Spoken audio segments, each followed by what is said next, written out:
여러분 안녕하십니까? BTV 뉴스입니다. 먼저 이 시각 주요 뉴스입니다.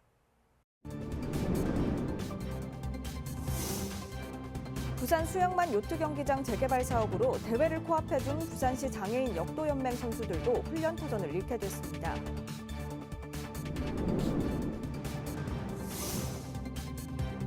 국내 마리나 산업 핵심 시설 중 하나인 수영만 요트 경기장 주차장이 방치된 차량과 캠핑카 등으로 몸살을 앓고 있습니다.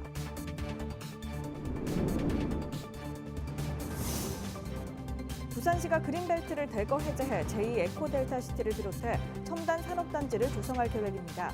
반면 환경단체는 난개발을 중단하라며 목소리를 높였습니다.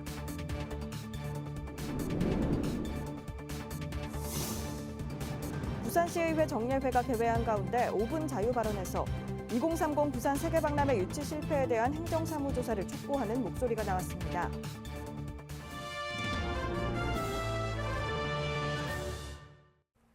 부산 수영만 요트 경기장 재개발 사업으로 계류 중인 요트 500여 척이 당장 갈 곳을 잃어 요트 업주들의 반발이 거세다는 보도했었는데요. 대회를 코앞에 둔 부산시 장애인 역도연맹 선수들에게도 불똥이 튀었습니다. 김윤정 기자의 보도입니다. 수영만 요트 경기장 재개발 부진에 100여 명의 장애인 선수가 등록돼 있는 장애인 역도연맹 훈련장입니다. 오는 10월 전국 장애인 체육대회를 앞두고 훈련이 한창입니다. 하지만 장애인 선수들 대회를 앞두고 날벼락을 맞았습니다. 요트 경기장 재개발 계획에 따라 대체 훈련장도 찾지 못한 채 훈련장을 비워야 할 처지이기 때문입니다. 갑작스런 대책 없는 강제 이전 요구에 답답하기만 합니다. 일단 10월 달에 가장 중요한 그 전국체전이 10월 달인데 9월 달에 이렇게 비워줘야 된다는 통보를 받으니까 좀 많이 답답하고 안타까운 실정입니다. 장애인 선수단이다 보니 장애인 편의시설과 접근성까지 갖춘 곳을 찾기가 그리 쉽지 않습니다. 강서 쪽에 공단 쪽에 뭐 이런 데는 빈 창고는 있을지는 모르겠지만 과연 거기를 잡았을 때 우리 선수들이 접근하기가 쉬울까?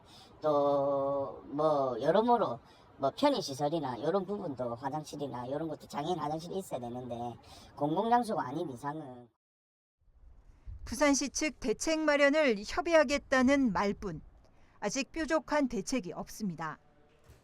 어떻게든 이제 선수들의 비용을 보면 안 되니 저희들 그런 이런 과정 때문에 선수들의 비용을 보면 안 되니까 선수들 입장에서 최선을 다해서 그렇게 지금 검토하고 또 현장에서도 지금 저희들 계속적으로 뛰어다니고 있는 실정인데 사실은 그게 또 만만치가 않죠.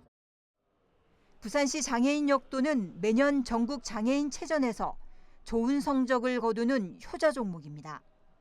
그러나 실력을 갈고 닦을 실질적이고 안정적인 전용시설 지원은커녕 내쫓길 처지입니다.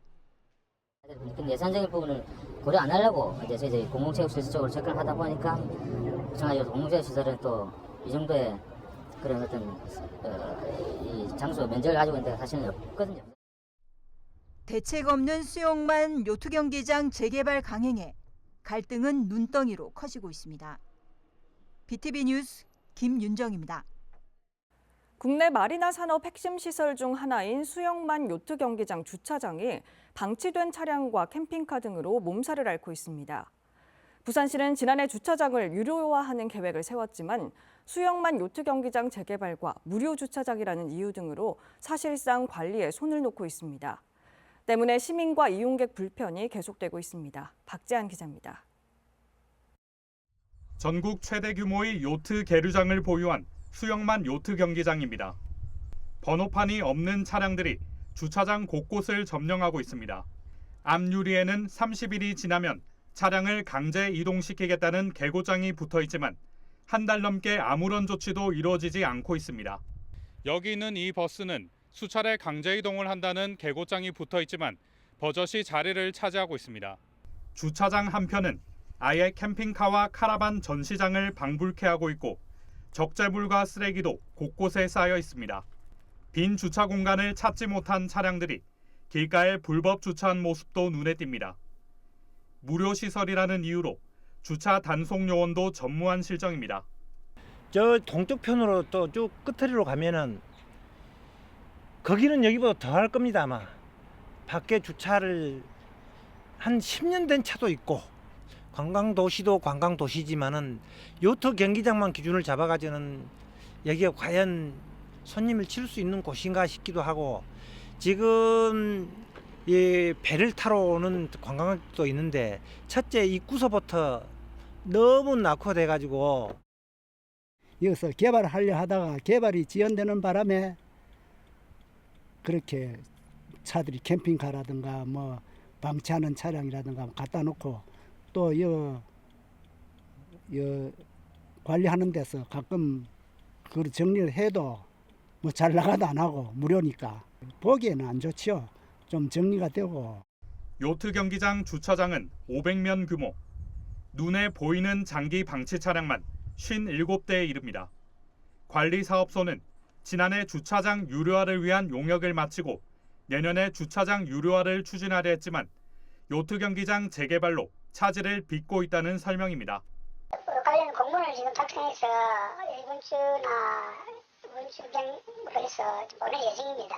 용역이 그 이전에 진행됐고 그래서 재개발 이슈가 있어서 이걸 하게 되면 내년 초부터 할 건데 내년 초에 사실은 이제 지금 재개발 공사가 예정돼 있기 때문에 실질적으로 조금 좀 에러가 시기적으로 안 맞는 부분이 있었습니다. 코로나 엔데믹 이후 요트 투어가 관광 상품으로 인기를 끌면서 최근 이곳을 찾는 관광객과 수학여행 수요가 늘고 있는 상황.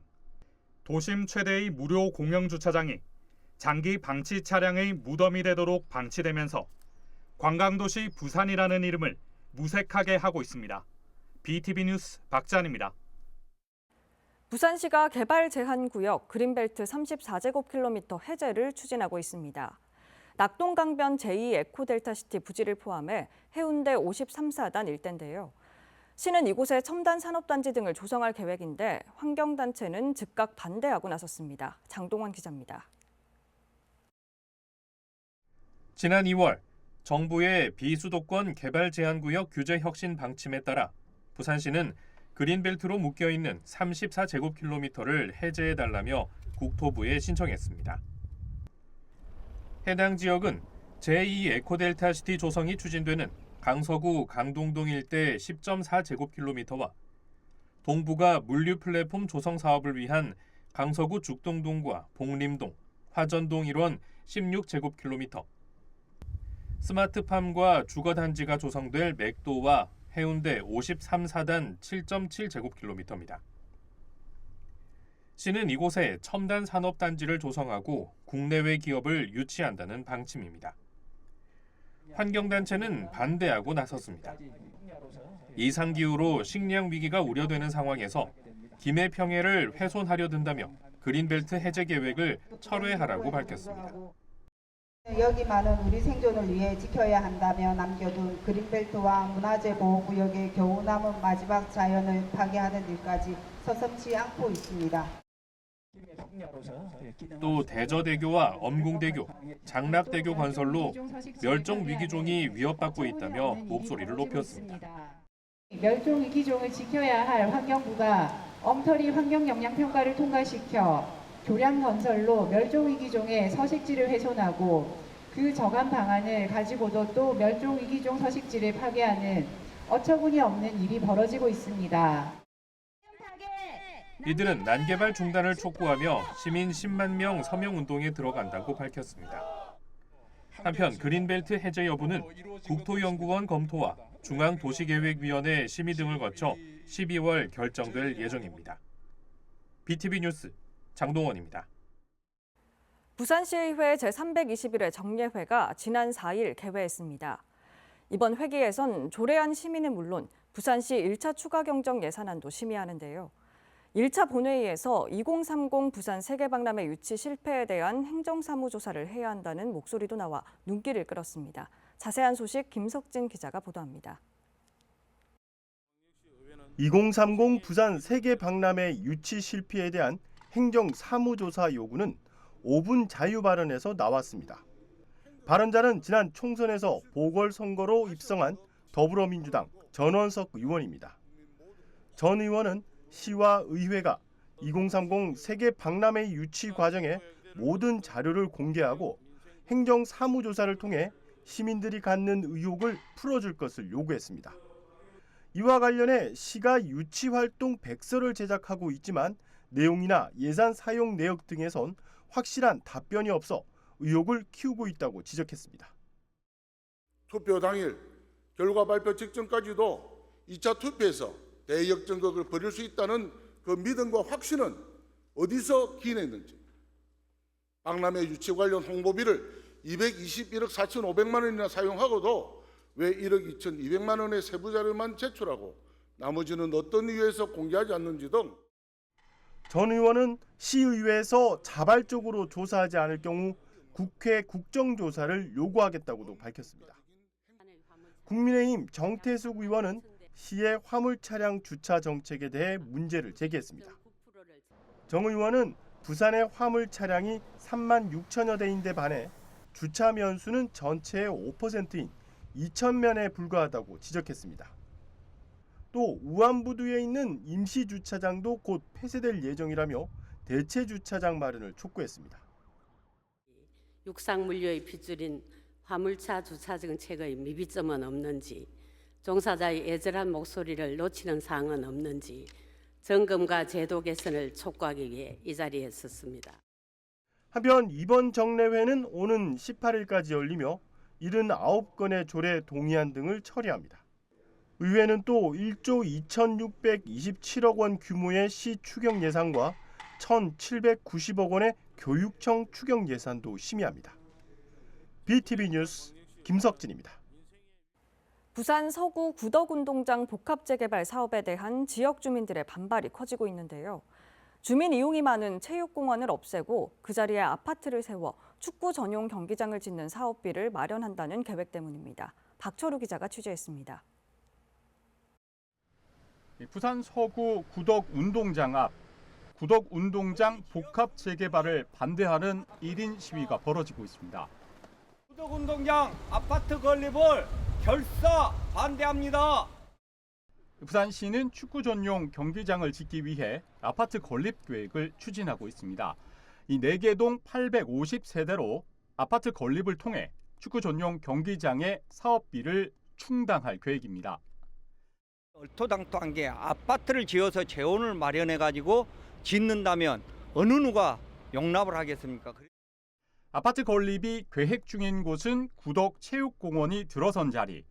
하지만 주민들은 2019년 사업비 110억 원을 들여 만든 구덕체육공원을 5년 만에 철거하고 이 사업비 충당을 위해 아파트를 짓는 것은 주민 기초생활권 침해라고 목소리를 높이고 있습니다. 이 지금 주변에도 아파트가 너무 많이 들어서는데 이런 공간이 더 생기도 시원찮을 건데 있는 걸 없앤다는 거는 말도 안 된다. 시의회도 같은 목소리를 내고 있습니다. 지역민들의 의견을 반영하지 않은 채 아파트 짓기로 밀어붙이는 시의 정책은 잘못됐다며 구덕운동장 일원 도시재생 혁신지구 조성의 방향성을 꼬집었습니다. 구덕운동장에 한 3분의 1 되는 부지를 매각을 해서 아파트를 지어가지고 그 잉여금으로 구덕운동장을 개발하겠다 하고 있으니까 우리 지역 주민들은 이게 방향성이 잘못됐다. 앞서 부산시는 지난달 23일 서구청에서 공청회를 열어 부산 국민체육센터를 포함한 공공부지에 850세대 아파트를 건립한다는 계획을 발표해 주민들의 강력 항의를 받았습니다. BTV 뉴스 박철우입니다.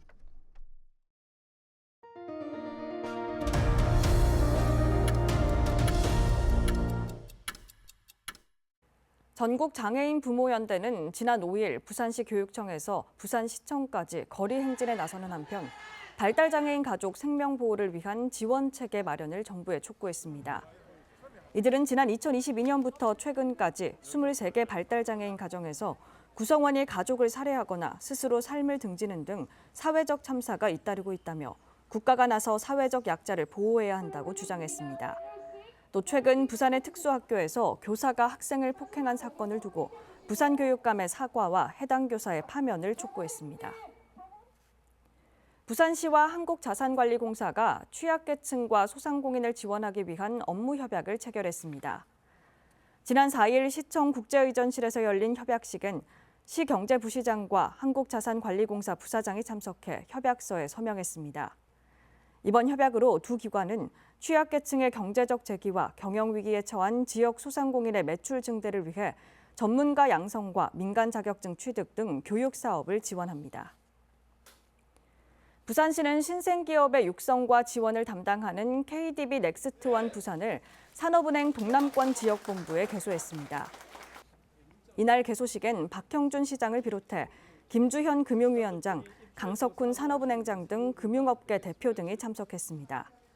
넥스트원 부산은 신생기업의 기업투자 설명회 공간과 벤처기업 자본 투자자 사무공간, 그리고 보육기업 사무공간 등으로 조성됐습니다. 산업은행은 기업 가치 1조 원 이상 스타트업 육성을 위한 프로그램을 활용해 부산의 신생기업을 체계적으로 지원할 계획입니다.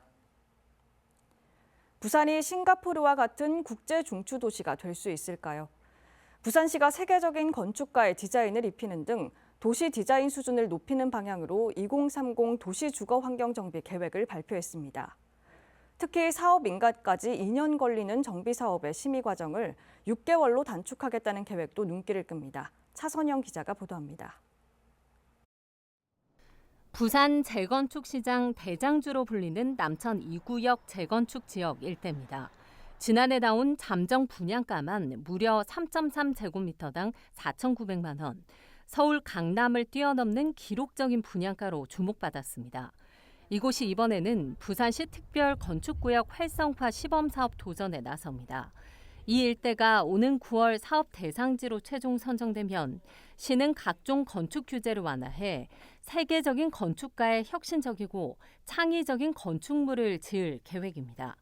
부산시가 발표한 2030 도시 주거환경 정비 기본 계획 중 하나입니다. 국제 중추 도시가 되기 위해 도시 디자인 수준을 높일 필요가 있다는 판단 때문입니다. 도시의 경쟁을 높이기 위해서 정비 가이드라인을 수립하고 이에 따라서 디자인이 됐을 때는 기본 용적률을 상향하는 걸로 그래 잡았습니다. 더욱 쾌적하고 매력적인 도시 환경을 조성함으로써 도시의 전반적인 경쟁력을 강화하고 다양한 도시 문제를 해결하는 데 있다고 보시겠습니다. 시가 발표한 계획에 따라 지금까지 민간이 주도한 부산 정비 사업에 공공 지원이 확대될 것으로 보입니다. 특히 바다 조망권과 도시 미관 확보를 이유로 개발이 묶인 삼복도로 일대 등 고지대 중심인 경관관리구역의 기준 용적률을 180%에서 220%로 상향 조정하기로 했습니다. 사업성 확보를 위해 높게 지을 수 있다는 의미입니다. 또 정비 사업의 속도도 빨라집니다. 조합 설립 이후 각종 심의 과정만 최소 2년이 소요되는 정비 사업 추진 과정을 통합 심의하기로 했습니다. 사업 시행 인가까지 따로 진행됐던 건축과 경관, 교통 영향, 환경 영향, 교육 환경 등 정비 사업의 심의 과정을 묶어 6개월로 단축할 계획입니다. 글로벌 허브 도시 특별법 제정을 통해서 소위 싱가포르와 같은 세계 유수 도시들과 경쟁하겠다라고 하는 비전 아래 소위 미래도시형 정비 사업을 공공이 좀 지원하겠다라고 지금 밝힌 것이고요. 결국은 공공의 용역 지원 등을 통해서 좀 더 빨리 사업을 추진하겠다는 것이니까. 서울 강남 재건축 시장조차 침체한 상황에서 부산의 미래 도시형 정비 사업 계획이 실효를 거둘 수 있을지 주목됩니다. 헬로티비 뉴스 차선영입니다. 부산 전세 사기 관련 보증금 반환 소송 1심 결과가 지난달 28일 나왔습니다. 재판부는 주택도시보증공사인 허그가 전세 사기 피해자에게 보증금을 반환하라고 판결했는데요.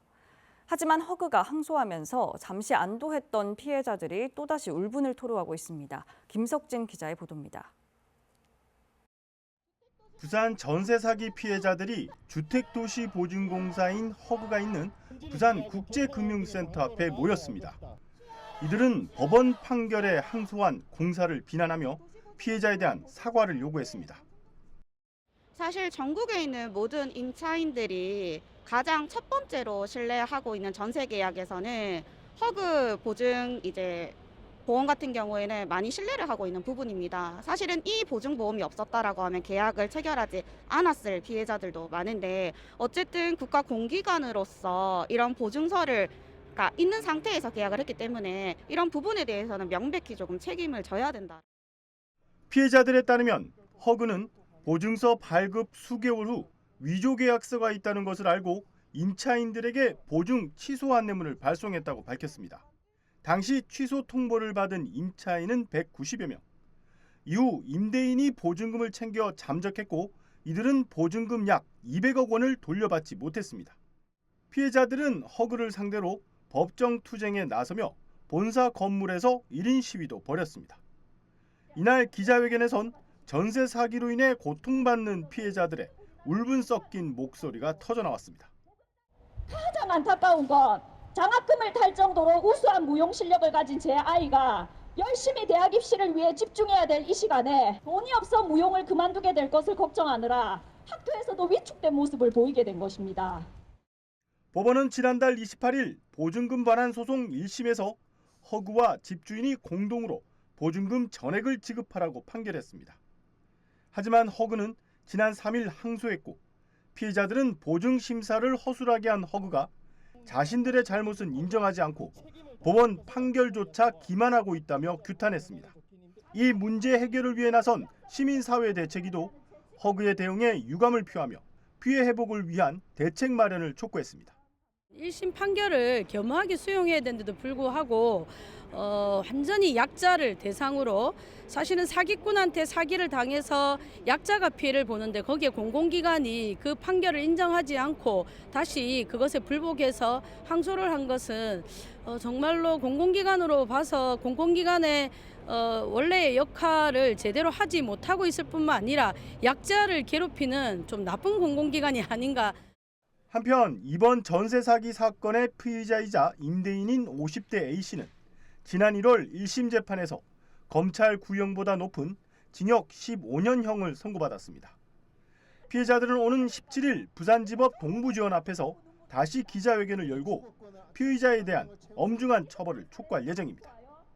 BTV 뉴스 김석진입니다. 남구는 지난 4일 용호동 용호만 메리푸드 친수공간에 조명을 설치하는 분포 웨이브베이 점등식을 가졌습니다.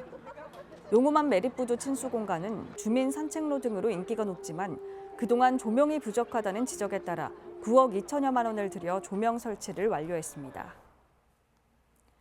한국마사회 렛츠런파크 부산 경남이 경마공원 인근 취약계층을 위해 기부금 3,400만 원을 전달했습니다.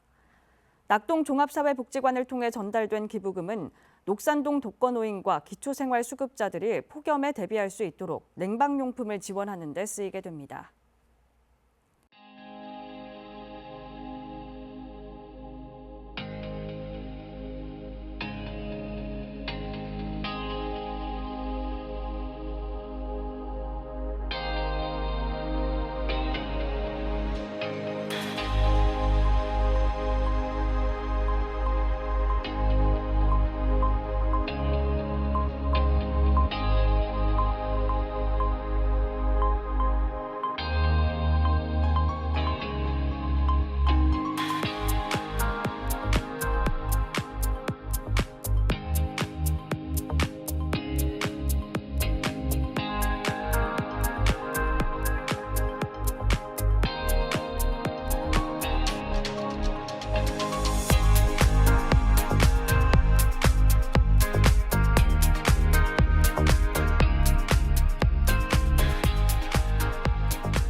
BTV 뉴스 마칩니다. 시청자에게 힘이 되는 뉴스로 다시 찾아뵙겠습니다. 고맙습니다.